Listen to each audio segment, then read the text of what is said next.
the fence, when it rains, it pours. We'll follow the water and the water quality research that's designed to decrease the nutrient runoff that ends up in our lakes, rivers, and streams. Good afternoon, and thanks for joining us. I'm Judy Simpson. Researchers with UVM Extension's Crop, Soil, and Pasture team in Middlebury are working with farmers to find the right formula to increase soil health and improve water quality. There have been starts and stops along the way, but new findings hold promise for a win-win scenario for both farmers and Lake Champlain. Across the Fence's Keith Silva has our story. Mark this edge. It's late August, and UVM Extension agronomy specialist Kirsten Workman, along with Kristen Williams and Daniel Inferna, are quite literally plotting out how to improve Vermont's water quality. We're in a soybean field laying out some demonstration cover crop plots. And one of the things we're looking at is, instead of just winter cereal rye, can we do these cover crop mixtures that folks have become more interested in? So we're basically trying 10 different mixes and seeing how they perform in different cropping systems and planted at different times, and seeing how they do here in Vermont on different soil types. Winter rye is the most widely used cover crop in Vermont. Farmers like it because it's a low-cost, reliable, and beneficial tool that gives them, agronomically and financially, the most bang for the buck. For Workman, finding the right mix of cover crops increases yields, improves soil health, and prevents nutrient runoff. Our goal is to have a living, growing plant 12 months a year. That's the best case scenario. That can be really difficult, especially in our growing season here in the north. Winter rye is really a great cover crop because it's so winter hardy. In the fall, it doesn't grow a whole lot. Unless you're planting really early without competition, it's not going to tiller and really fill in. Where if you're planting something like oats or a daikon forage type radish, you're going to get a lot of good ground cover in the fall. And then in the spring, when the winter rye does really well, if you mix those things together, then you kind of get the best of both worlds. This all-for-one approach extends beyond the farm gate. Cover crops curb erosion and keep nutrients in the soil. By keeping the ground covered, nutrients are locked in place and don't run off. So cover crops and reduced tillage and good nutrient management planning are really the backbone to our water quality best management practices when it comes to Lake Champlain and excess phosphorus. If we can keep that phosphorus in the field and the nitrogen and the potassium in the field and have it fertilize a crop and have high yielding cash crops that then take up that phosphorus and nitrogen and potassium, we'll keep it from then getting into our watersheds. So we all have a watershed. Every field is going to drain somewhere, and wherever there's low spots, if you have erosion, then that soil is going to move off the field, probably into a ditch, and then all of that then eventually ends up downstream. The biggest impacts on water quality in Vermont come from roads, parking lots, housing developments, water treatment facilities, and agriculture. Eric, when did you plant this winter rye? This is about the first week of October. Eric Clifford is a dairy farmer in Starksboro. He understands what's at stake for his business and for Vermont when it comes to water quality. Certainly some of the practices that were done in the past have contributed to some of the water quality issues that we have here in Lake Champlain.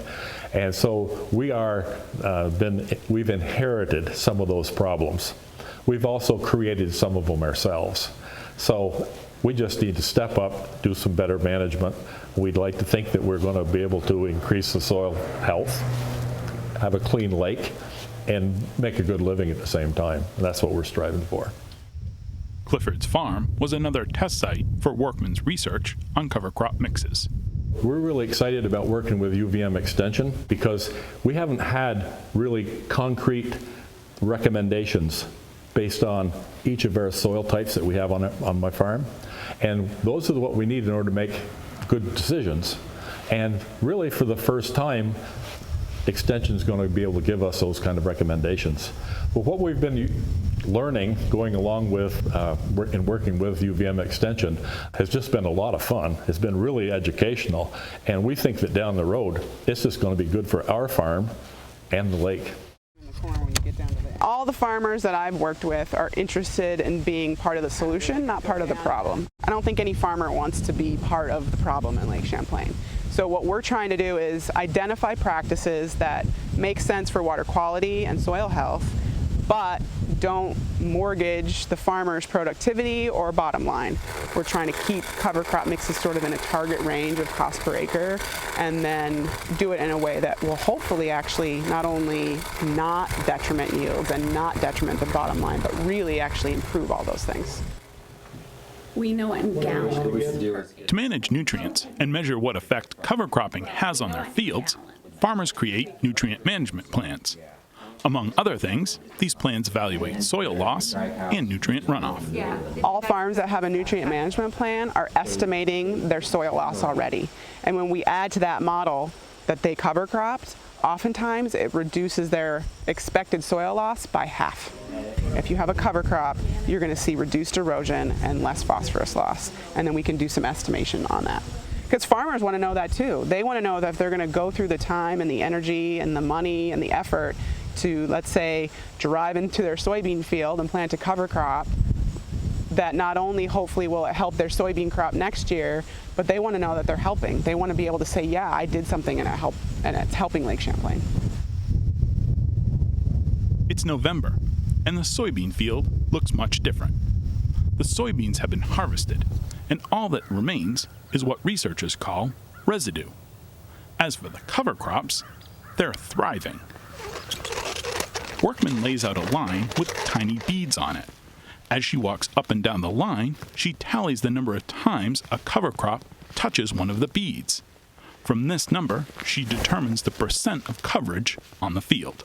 As an agronomist, I want to know how the cover crop's growing. So does the residue inhibit the cover crop from being able to grow? And I think we say no. There's not enough residue out here to keep the cover crop from growing. We've also planted it before the residue was there, so it got a little head start. And then also we look to see, can we gain any benefit from the cover crop above and beyond the residue that's out here? And again, I think right now our answer to that is yes. And definitely in our corn silage fields, where the entire crop gets pulled off the field, we definitely see benefits from the cover crop. Another aspect of this research is to find out what percentage of nutrients get absorbed by the cover crops themselves. After being dried, the crop is weighed and then put through the grinder. The ground up materials are sent away to a lab to be tested for phosphorus, potassium, and nitrogen. This is the first year of a 2-year study that's funded by an innovation grant from the Natural Resources Conservation Service in Vermont. Workman is already looking forward to spring when she can see how the crops did over the winter and how she can take what she's learned and further expand this research. We're trying to experiment and fail first so that the farmer we don't give them bad advice and they do it on 100 acres and they fail on 100 acres. I'd rather try something, fail on 1,000 square feet, and then as we learn, then we're seeing farmers adopt new things. So if we can find practices that work well, benefit the environment, help the farm production, then it's a win-win for everybody, and we win in the lake, and farmers will adopt those practices, and hopefully it helps them stay in business longer, and hopefully we have a better functioning system as a whole. The story of improving water quality in Vermont is far from over. But on these plots, there's promise that a solution is in the mix. In Charlotte, I'm Keith Silva with Across the Fence. Well, Kirsten joins me now in the studio. Thanks so much for being with us. My pleasure. Now, you've got some results from your research that you're going to share in a moment. But first, if cover cropping works so well, why aren't all farmers doing it? Well, hopefully we're on our way to that. We've seen huge increases in the last 2 to 3 years of farmers adopting this particular practice. And part of that has been, incremental. So they start and they try it on a few acres and it gets bigger and bigger. But there are a lot of challenges involved in planting and growing cover crops amongst with your other cash crops. So, timing, weather, soil, finances all play a role. And so that's really what we're trying to do with this research is help identify those challenges and find the best way to work around them so all farmers can adopt them. Now, you spent the beginning of your career working with farmers in Washington State. How does agriculture in the Northwest differ from the Northeast? Yeah, I mean, there's a lot of similarities and a lot of differences. I worked in the Puget Sound region, so not like where they grow wheat, but in the rainforest. But there were a lot of similarities. So I worked in the Puget Sound region, which had very similar water quality concerns and issues. Because it's a marine ecosystem, the nutrient and issues they worry about there are slightly different. We look at nitrogen and fecal coliform, but the practices really were very similar in terms of what could a farmer do to improve water quality, and a lot of it was about manure management and cover cropping and all the same things that we're working with farmers here. What can you tell us about the results of the research that we saw in the video and the cover crop mixes? Yeah, well, I think the biggest thing is that this particular study, we planted these cover crops at different times, both while the corn or soybean crop was growing and then after it was harvested. And then we did these 10 different three-way mixes. And I think what we know is that if you really pay attention to details, we can get these cover crops to grow, and it works. So that's the big piece.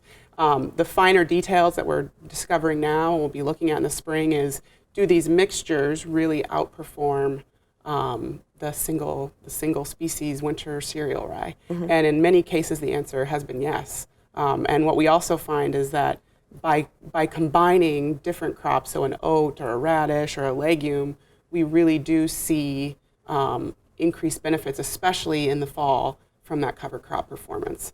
And they love manure too, which is great. So you're going into your second year of this research project. What changes are you hoping to make? What's got you excited? Yeah, well, I think one of the biggest things is soybeans. We have more soybeans growing in the state of Vermont, and we're realizing that there is really good opportunities to be planting cover crops there, which has been even a bigger challenge than corn because it comes off so late. But we're finding that we can plant them early and really get them established well. We've also sort of tweaked our mixes to see what works the best.